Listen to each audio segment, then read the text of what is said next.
Hello बच्चों, मैं संध्या आप सभी को स्वागत करती हूँ OCS by Ranjan YouTube channel को, जहां हम सीपीटी हिंदी के लिए प्रीवियस ईयर के क्वेश्चन आंसर डिस्कशन करेंगे। तो आज का जो टॉपिक है हमारा 2023 प्रीवियस ईयर के क्वेश्चन आंसर का डिस्कशन है। तो इससे पहले हम जानते हैं कि हमारा जो टेस्ट सीरीज में ज्वाइन होकर यूनिवर्सिटी लेवल प्रिपरेशन के लिए आज ही ज्वाइन कीजिए व्हाट्सअप 7978405181 नंबर पे।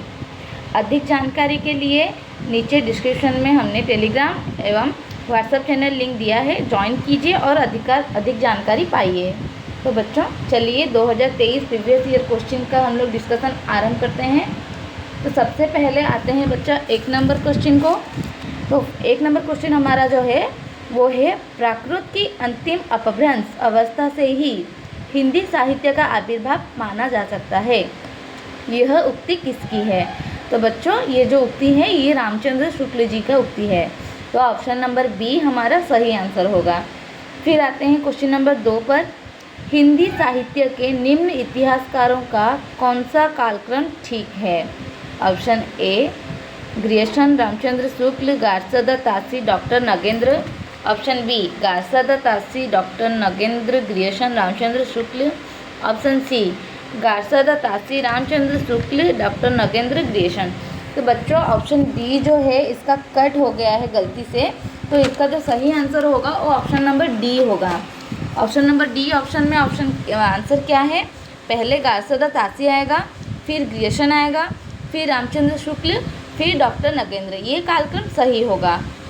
तो किसी के पास अगर क्वेश्चन पेपर होगा 2023 का तो वो देख लीजिए ऑप्शन नंबर डी क्या है, वो सही आंसर होगा ऑप्शन नंबर डी। फिर आते हैं 3 नंबर क्वेश्चन पर, किस इतिहासकार ने हिंदी साहित्य के आदिकाल को, प्रारंभिक काल को संधि काल की संज्ञा दी है? तो हमने पढ़ा है कि आदिकाल को किस कवि ने किस नाम से नामित किया है, उसमें से किसने संधि काल की संज्ञा दी है? तो राम कुमार वर्मा जी जो है उन्होंने संधि काल कहा है आदिकाल को। तो ऑप्शन नंबर सी है हमारा सही आंसर 3 नंबर क्वेश्चन का। फिर आते हैं 4 नंबर क्वेश्चन पर, रामचंद्र शुक्ल ने सिद्धों की संख्या कितनी मानी है? तो रामचंद्र शुक्ल जो है उन्होंने सिद्धों की संख्या 84 मानी है, 84। ऑप्शन नंबर बी हमारा सही आंसर होगा 4 नंबर क्वेश्चन का। फिर आते हैं क्वेश्चन नंबर 5 पर, बौद्ध शास्त्र में निरूपित पंचविडाल में क्या नहीं है? अहिंसा, हिंसा, काम, चिकित्सा। तो बच्चों ऑप्शन बी सी डी ये तीनों है पंचविडाल में, हिंसा है, काम है, चिकित्सा है, अहिंसा नहीं है। ऑप्शन ए हमारा सही आंसर होगा, पंचविडाल में अहिंसा नहीं है कहीं पे भी। तो 5 का ऑप्शन ए सही आंसर है। फिर आते हैं 6 नंबर क्वेश्चन पर, पृथ्वीराज रासों में कितने सर्ग हैं? सर्ग या समय है? तो 69 सर्ग है। पृथ्वीराज रासो जो है वो एक 69 सर्ग है। ठीक है, तो ऑप्शन नंबर डी हमारा सही आंसर होगा 6 नंबर क्वेश्चन का। फिर आते हैं 7 नंबर क्वेश्चन पर, अगर इस्लाम नहीं आया होता तो भी भक्ति साहित्य का 12 आना वैसा ही होता जैसा आज है। तो ये जो क्वेश्चन है, अगर इस्लाम नहीं आया होता तो भी भक्ति साहित्य का 12 जो है वो बाहर होगा, भक्ति साहित्य का बाहर आना वैसा ही होता जैसा आज है। ये विचार किसका है? ये विचार जो है ये हजारी प्रसाद द्विवेदी जी का विचार है। तो ऑप्शन नंबर सी हमारा सही आंसर होगा 7 नंबर क्वेश्चन का। फिर आते हैं 8 नंबर क्वेश्चन में, इनमें से कौन ज्ञान मार्गी संत कवि हैं? तो जो ऑप्शन नंबर ए है दामोदर, बी शेख फरीद, सी उस्मान, डी मुल्ला दाऊद। इनमें से मुल्ला दाऊद जो है वो एक ज्ञान मार्गी संत कवि हैं। तो ऑप्शन नंबर डी हमारा सही आंसर है 8 नंबर क्वेश्चन का। फिर आते हैं 9 नंबर क्वेश्चन पर, इनमें से कौन सूफी संप्रदाय से संबंधित नहीं है? पहले सुन लो कि सूफी संप्रदाय से कौन कौन संबंधित है। चिश्ती संप्रदाय, सुहरावर्दी संप्रदाय, नक्शबंदी संप्रदाय, ये तीनों सूफी संप्रदाय के अंतर्गत है। जो ऑप्शन नंबर डी है हमारा अक्खल दरीबा संप्रदाय, ये सूफी संप्रदाय के अंतर्गत नहीं है या संबंधित नहीं है। तो इसमें पूछा गया है कौन सा संप्रदाय सूफी संप्रदाय से संबंधित नहीं है, तो ऑप्शन नंबर डी हमारा सही आंसर होगा। फिर आते हैं 10 नंबर क्वेश्चन पर। प्रभु जी तुम चंदन हम पानी पंक्तियों के रचनाकार कौन है? तो प्रभु जी तुम चंदन हम पानी पंक्ति का रचनाकार है रविदास। तो यहाँ पे तो कहीं भी ऑप्शन रविदास नहीं लिखा गया है, तो यहाँ पे लिखा गया है संत रैदास। संत रैदास जो है वही रविदास है, उनका ही आजकल के आधुनिक युग के नाम से उनका नाम रविदास में नामांतर किया गया है। तो कोई दिक्कत नहीं है, ऑप्शन सी में संत रैदास है वही सही आंसर होगा। ऑप्शन सी हमारा सही आंसर है। फिर आते हैं 11 नंबर क्वेश्चन पर।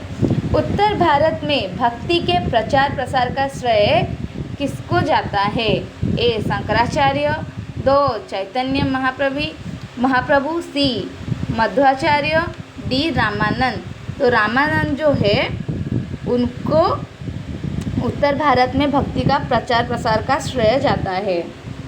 ठीक है, हमने पहले भी इसके ऊपर डिस्कशन किया है कि रामानंद को क्यों, क्योंकि ये क्वेश्चन पहले भी आ चुका है, रामानंद को उत्तर भारत के प्रचार प्रसार का श्रेय क्यों जाता है करके। ठीक है, तो इसका आंसर ऑप्शन डी होगा। फिर आते हैं 12 नंबर क्वेश्चन पर। द्वैतवाद के प्रतिष्ठाता कौन है? द्वैतवाद के प्रतिष्ठाता है निम्बकाचार्य। ऑप्शन बी हमारा सही आंसर होगा 12 नंबर क्वेश्चन का। फिर आते हैं 13 नंबर क्वेश्चन पर। निम्न सूफी ग्रंथों का कौन सा कालक्रम ठीक है? Option A Chitravali, option B Padmavat, option A Chitravali, Padmavat, Mrigavati, Indravati. Option B Indravati, Chitravali, Padmavat, Mrigavati. Option C Mrigavati, Indravati, Padmavat, Chitravali, या ऑप्शन डी मृगावती, पद्मावत, चित्रावली, इंद्रावती। तो ऑप्शन डी जो है ये हमारा सही आंसर है। ये कालक्रम हमारा सही है। पहले मृगावती, फिर पद्मावत, फिर चित्रावली, फिर इंद्रावती। ठीक है, तो ऑप्शन डी हमारा 13 नंबर क्वेश्चन का सही आंसर होगा। फिर आते हैं 14 नंबर क्वेश्चन पर। रामचरितमानस किस शैली में लिखा गया है? तो ये जो रामचरितमानस तुलसीदास ने लिखा है, उन्होंने किस शैली में लिखा है? उन्होंने दोहा और चौपाई शैली में लिखा हुआ है। उन्होंने कई सारे ऐसे भी लिखे हैं, ब्रज और अवधी भाषा में लिखा है, लेकिन ये जो है ये दोहा और चौपाई शैली में लिखा गया है। ऑप्शन ए हमारा सही आंसर होगा 14 नंबर क्वेश्चन का। फिर आते हैं 15 नंबर क्वेश्चन में। निम्न में से कौन नवधा भक्ति का अंग नहीं है? नवधा भक्ति का अंग इसमें से श्रवण, कीर्तन, आत्मनिवेदन है। प्रसाद सेवन जो है वह नवधा भक्ति के अंतर्गत नहीं आता है या नवधा भक्ति का अंग नहीं है। तो ऑप्शन नंबर सी हमारा सही आंसर होगा 15 नंबर क्वेश्चन का। फिर आते हैं 16 नंबर क्वेश्चन पर। निम्न में से कौन अष्टछाप के कवि नहीं है? विष्णुदास, सूरदास, चित्तस्वामी, नंददास। जो विष्णुदास है वह अष्टछाप के कवि नहीं है। ऑप्शन ए हमारा सही आंसर होगा 16 नंबर क्वेश्चन का। फिर आते हैं 17 नंबर क्वेश्चन पर। सूरसागर को स्वतंत्र लोकगीतों की संरचना के अनुसार रचित गीतात्मक महाकाव्य मानने वाले आलोचक कौन हैं? मैनेजर पांडे। ऑप्शन बी हमारा सही आंसर होगा 17 नंबर क्वेश्चन का। फिर आते हैं 18 नंबर क्वेश्चन पर। भ्रमर गीत में किसकी सर्वाधिक प्रमुखता है? उद्धव के उपदेश, कृष्ण के संदेश, गोपियों के विरह, या निर्गुण भक्ति की विजय। तो ऑप्शन सी जो है गोपियों के विरह के बारे में भ्रमर गीत में रचना की गई है और गोपियों के विरह को ही प्रमुखता दी गई है। तो ऑप्शन नंबर सी हमारा सही आंसर होगा।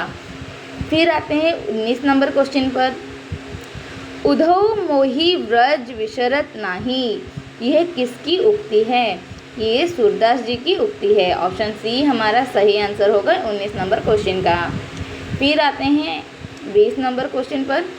वृक्ष कभू नहीं फल भखे, नदी न संचय नीर। पहले तो इसका अर्थ जान लो कि वृक्ष कभू नहीं फल भखे, मतलब वृक्ष है जो पेड़ है वो अपना फल कभी नहीं खाता, ना ही नदी नदी ना संचय नीर, मतलब ना ही नदी अपना पानी पीता है। वृक्ष कभी अपना फल नहीं खाता और नदी कभी भी अपना पानी नहीं पीता। ये किसकी पंक्ति है? ये हमारे संत कवि कबीरदास की पंक्ति है। ऑप्शन ए हमारा सही आंसर होगा। फिर आते हैं 21 नंबर क्वेश्चन पर। खरग बीज चमके चहुँ ओरा, बूंद बान बरी से घन घन घोरा। पंक्ति के रचनाकार कौन है?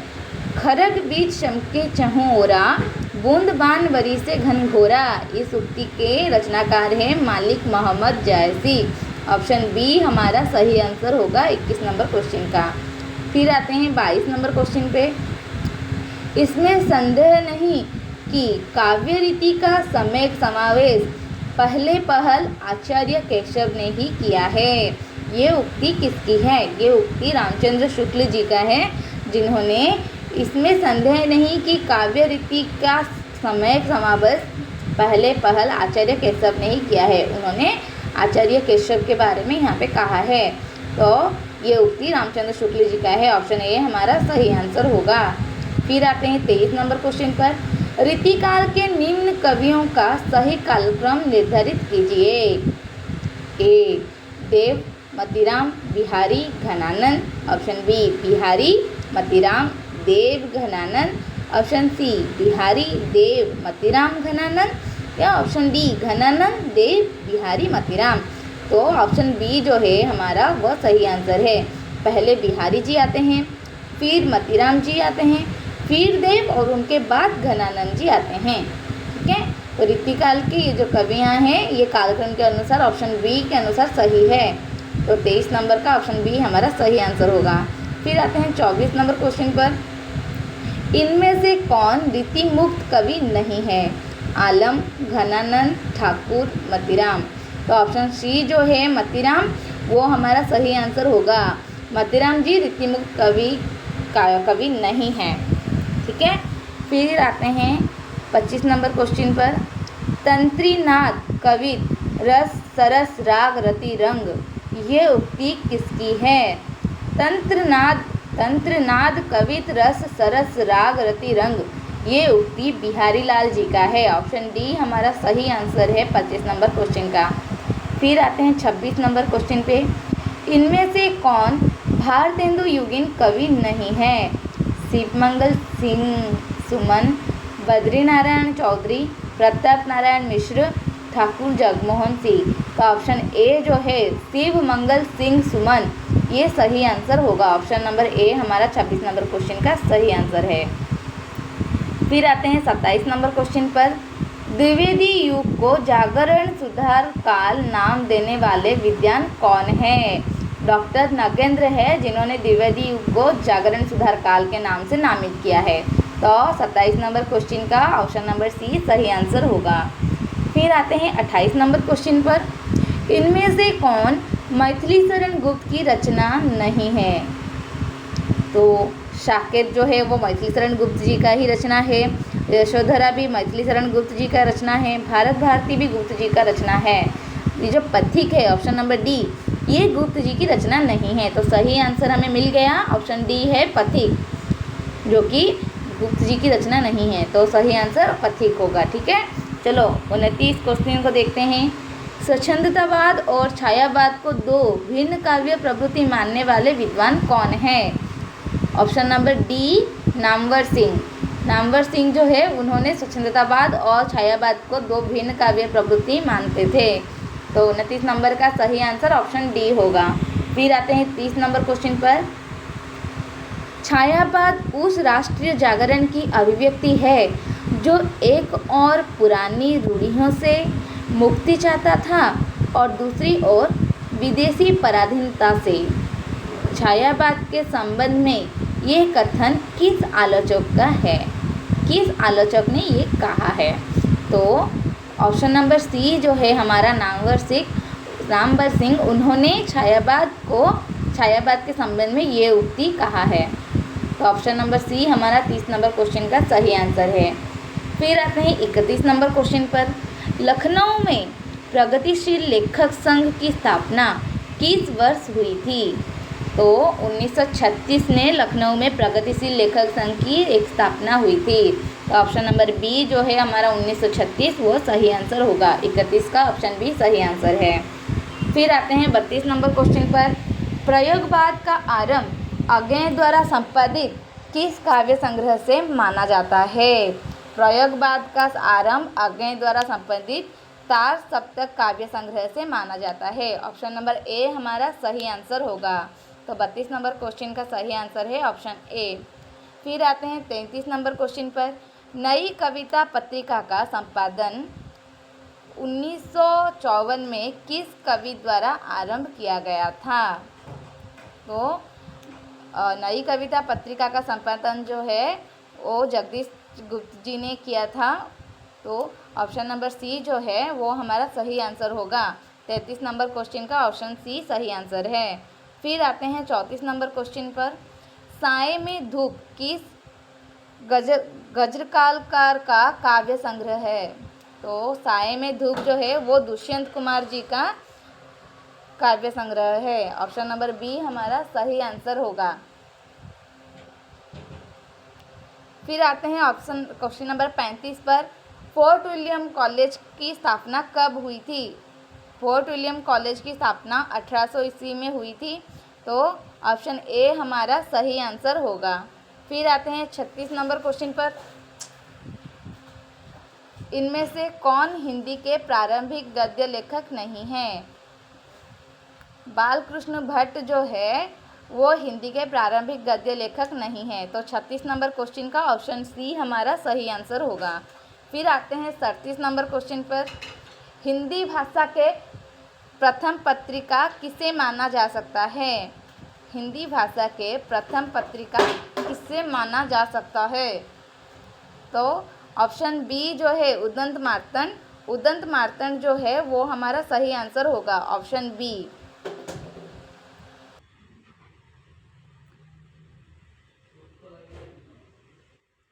फिर आते हैं 38 नंबर क्वेश्चन पर। आधुनिक युग में हुए सांस्कृतिक जागरण से संबंधित प्रमुख संस्थाओं का स्थापना वर्ष के आधार पर कौन सा क्रम सही है? तो ऑप्शन डी जो है हमारा ब्रह्म समाज, प्रार्थना समाज, आर्य समाज और रामकृष्ण मिशन। ऑप्शन डी हमारा सही आंसर होगा 38 नंबर क्वेश्चन का। फिर आते हैं 39 नंबर क्वेश्चन पर। रानी केतकी की कहानी के लेखक कौन हैं? रानी केतकी की कहानी के लेखक हैं इंसा अल्लाह खां। ऑप्शन नंबर सी हमारा सही आंसर होगा 39 नंबर क्वेश्चन का। फिर आते हैं 40 नंबर क्वेश्चन पर। ए ग्रामर ऑफ हिंदुस्तानी लैंग्वेज पुस्तक के लेखक कौन हैं? जॉन गिलक्राइस्ट है ए ग्रामर ऑफ हिंदुस्तानी लैंग्वेज के लेखक। तो ऑप्शन नंबर सी है हमारा सही आंसर 40 नंबर क्वेश्चन का। फिर आते हैं 41 नंबर क्वेश्चन पर। आचार्य शुक्ल के अनुसार हिंदी का प्रथम उपन्यास कौन सा है? आचार्य शुक्ल के अनुसार परीक्षा गुरु जो है वो प्रथम उपन्यास है। ऑप्शन नंबर बी हमारा सही आंसर होगा। फिर आते हैं 42 नंबर क्वेश्चन पर। प्रेमचंद को उपन्यास सम्राट की संज्ञा किस साहित्यकार ने दी थी? प्रेमचंद को उपन्यास सम्राट शरत चंद्र चट्टोपाध्याय ने कहा था। ऑप्शन नंबर डी हमारा सही आंसर होगा 42 नंबर क्वेश्चन का। फिर आते हैं 43 नंबर क्वेश्चन पर। प्रेमचंद के निम्न उपन्यासों को प्रकाशन वर्ष के क्रम में सजाइए। रंगभूमि, सेवा सदन, गबन, गोदान। ऑप्शन बी गबन, सेवा सदन, रंगभूमि, गोदान। ऑप्शन सी सेवा सदन, रंगभूमि, गबन, गोदान। ऑप्शन डी सेवा सदन, गबन, रंगभूमि, गोदान। तो ऑप्शन सी जो है सबसे पहले सेवा सदन आता है, उसके बाद रंगभूमि, उसके बाद गबन और उसके बाद गोदान। ऑप्शन सी हमारा सही आंसर होगा 43 नंबर क्वेश्चन का। फिर आते हैं 44 नंबर क्वेश्चन पर। गबन उपन्यास की पात्र नहीं है। कौन गबन उपन्यास, इनमें से कौन गबन उपन्यास की पात्र नहीं है? तो 44 नंबर क्वेश्चन का ऑप्शन नंबर बी हमारा सही आंसर होगा। सुमन जो है वो गबन उपन्यास के कोई भी पात्र में नहीं आता है। फिर आते हैं 45 नंबर क्वेश्चन पर।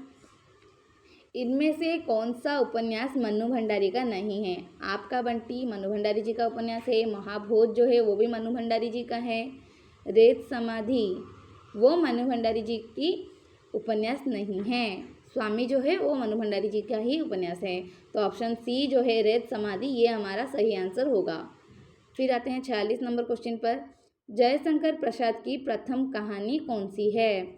तो ग्राम जो है ऑप्शन नंबर ए, ये जयशंकर प्रसाद जी की प्रथम कहानी है। ऑप्शन नंबर ए हमारा सही आंसर होगा 46 नंबर क्वेश्चन का। फिर आते हैं 47 नंबर क्वेश्चन पर। फणीश्वर नाथ रेणु के कथा साहित्य पर बिहार के किस अंचल की छाप मिलती है? फणीश्वर नाथ रेणु के कथा साहित्य पर बिहार के किस अंचल की छाप मिलती है? ऑप्शन नंबर बी, बलिया अंचल की छाप मिलती है। तो 47 नंबर क्वेश्चन का ऑप्शन बी सही आंसर होगा। फिर आते हैं 48 नंबर क्वेश्चन पर। इनमें से कौन सी कहानी राजेंद्र यादव की नहीं है? ए, कलाकार, बी, जहां लक्ष्मी कैद हैं, सी, रैन बसेरा, डी, छोटे छोटे ताजमहल। तो ऑप्शन नंबर सी जो है रैन बसेरा, वो हमारा सही आंसर होगा। ठीक है। फिर आते हैं 49 नंबर क्वेश्चन पर। इनमें कौन सी कहानी कमलेश्वर की नहीं है? ऑप्शन बी जो है परिंदे, वो कमलेश्वर की नहीं है। तो ऑप्शन बी हमारा सही आंसर होगा। फिर आते हैं 50 नंबर क्वेश्चन पर। अंग्रेजों द्वारा प्रथम रंगशाला प्ले हाउस भारत के किस शहर में स्थापित किया गया था?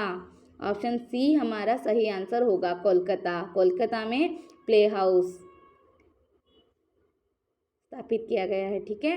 फिर आते हैं 51 नंबर क्वेश्चन पर। इनमें से कौन सा नाटक जयशंकर प्रसाद द्वारा रचित नहीं है? अजातशत्रु, स्कंदगुप्त, चंद्रगुप्त, विक्रमादित्य। तो अजातशत्रु जो है वो जयशंकर प्रसाद द्वारा ही रचित है, स्कंदगुप्त भी और चंद्रगुप्त भी। तो ऑप्शन नंबर डी जो है विक्रमादित्य, वो सही आंसर होगा हमारा 51 नंबर का।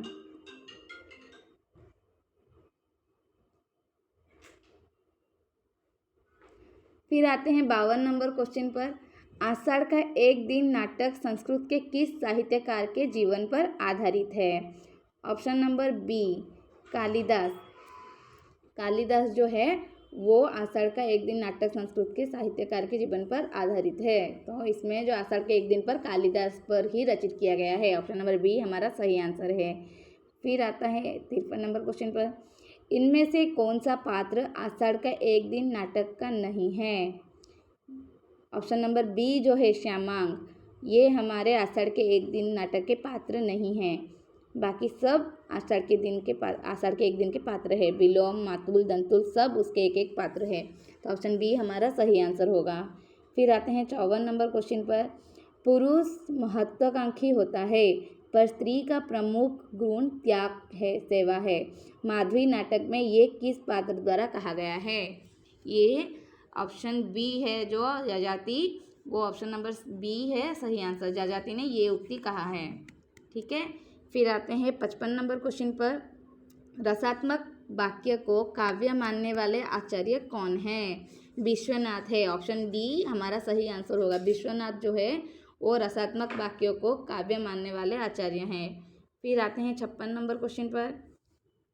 काव्य का प्रयोजन कांता समेत उपदेश देना है, ये किस विद्वान का कथन है? ये मम्मट जी का कथन है। ऑप्शन नंबर सी हमारा सही आंसर होगा। तो 56 क्वेश्चन नंबर का ऑप्शन सी सही आंसर है। फिर आते हैं 57 नंबर क्वेश्चन पर। स्वच्छंदतावाद का सर्वप्रथम प्रयोग करने वाले फ्रेडरिक स्लेगल कहाँ के रहने वाले थे?